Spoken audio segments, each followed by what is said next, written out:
A ver, pensemos en esto. ¿Y si el hundimiento del Titanic hubiera sido predicho?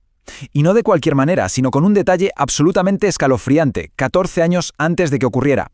Hoy vamos a sumergirnos en una historia alucinante, de esas donde la ficción de repente se convierte en una profecía mortal. Pues esa es la gran pregunta que va a planear sobre todo este análisis.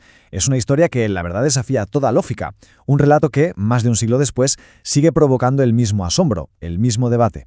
Así que, vamos a empezar. Para entender esto, nuestro viaje no empieza en 1912 con el Titanic, no. Tenemos que retroceder hasta 1898, a una novela que en su día no leyó prácticamente nadie. Un libro que parecía destinado a coger polvo en una estantería, pero que guardaba un secreto aterrador. El autor se llamaba Morgan Robertson, un escritor que, no lo tuvo fácil, siempre a la sombra de los grandes de su época. En 1898 publica su novela Futilidad. ¿Y qué pasó? Pues nada. Ni aplausos, ni críticas, ni reconocimiento. Un silencio absoluto. Su obra cayó en el más completo de los olvidos. El corazón de su novela era un barco, claro. Lo llamó el Titán. Y ojo a la descripción. Un auténtico palacio flotante, el más grande jamás construido, que sus creadores vendían como insumergible. Zarpó en su viaje inaugural a través del Atlántico Norte, en abril. Y a bordo, la flor y nata de la élite mundial. ¿Empieza a sonar familiar todo esto? Y es justo aquí donde la cosa deja de ser una simple coincidencia y se convierte en algo, casi inverosímil. 14 años después, esa novela olvidada se transformaría en un presagio terriblemente preciso. 14 años. Es un lapso de tiempo considerable, ¿eh? 14 años en los que el libro de Robertson no fue más que papel cogiendo polvo. Hasta que, de repente, los titulares de los periódicos de 1912 le dieron una nueva y macabra vida. Bueno, ahora, atentos a esto. Las similitudes son, no hay otra palabra, asombrosas. No estamos hablando de parecidos generales, son detalles exactos. El mismo tonelaje, la misma eslora, prácticamente el mismo número de pasajeros. Los dos zarpan en abril, que era la peor época para los icebergs. Los dos chocan con uno. Del capitán, apellido Smith, en ambos casos.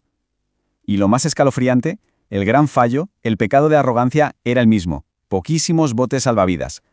Una práctica tristemente común porque las regulaciones de la época le daban más importancia al espacio en cubierta que a la seguridad. Vayamos ahora al lado más humano de esta historia, porque es increíble. ¿Qué hizo el autor al darse cuenta de que la catástrofe que él había imaginado se estaba haciendo realidad ante sus propios ojos? Hay que intentar ponerse en su piel. Estamos en abril de 1912. Robertson abre el periódico, lee sobre el viaje inaugural del Titanic y algo le resuena. Al principio es una sensación extraña, una familiaridad, pero luego va atando cabos uno por uno y la verdad le golpea como un martillo. El asombro se convierte en un pánico helado. Se da cuenta de que no escribió una simple historia, describió 14 años antes un desastre que estaba a punto de ocurrir. Y claro, movido por la desesperación, actúa. Coge su libro, la única prueba que tiene de ese conocimiento terrible, y sale corriendo a la comisaría más cercana. Hay que imaginar su frustración intentando explicar lo imposible, que el barco más grande del mundo se dirige, en ese preciso instante, hacia el destino exacto que él había descrito en su novela olvidada. Su advertencia, como era de esperar, fue recibida con escepticismo, con burlas.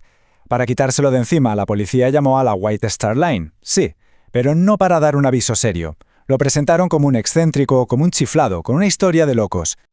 Los directivos de la naviera lo recibieron, seguramente pensando en despacharlo en 2 minutos. Pero entonces Robertson mencionó algo, un solo dato que congeló el aire de la sala. Les dijo el número exacto de plazas en los botes salvavidas, una cifra que era un secreto guardado bajo llave que solo conocían un puñado de ingenieros. La pregunta era obvia, ¿cómo diablos podía saber él eso? De repente el chiflado tenía toda su atención. Se encontraron ante una decisión imposible. Hacer caso a una profecía que sonaba a locura o arriesgarse a provocar un pánico masivo a bordo del barco más famoso del mundo. Al final, pesó más el miedo a la histeria en el presente que el miedo a una posible catástrofe en el futuro. Tomaron la decisión que sellaría el destino de cientos de personas. No hacer nada. Y con esa decisión se cerró la última puerta para evitar la tragedia. Entramos ya en la parte final donde el misterio, lejos de resolverse, se hace todavía más denso. Así que Morgan Robertson se fue a casa, con el peso de saber un futuro que nadie más conocía. Mientras, a cientos de kilómetros, el Titanic navegaba en la oscuridad completamente ajeno a la advertencia que nunca llegó, avanzando sin saberlo hacia un destino que ya estaba escrito en las páginas de un libro olvidado. Entonces, ¿qué fue lo que pasó aquí? ¿Fue todo una coincidencia? Asombrosa, pero una coincidencia al fin y al cabo. ¿O fue la predicción lógica de un exmarinero que conocía perfectamente los riesgos de la arrogancia humana y de las nuevas tecnologías? Quizá Robertson no vio el futuro, sino que simplemente entendió su presente mejor que nadie. ¿O acaso hay fuerzas en juego que se escapan a nuestra comprensión? La historia de Futilidad y el Titanic nos deja con esa pregunta flotando en el aire. La respuesta al final queda en manos de cada uno.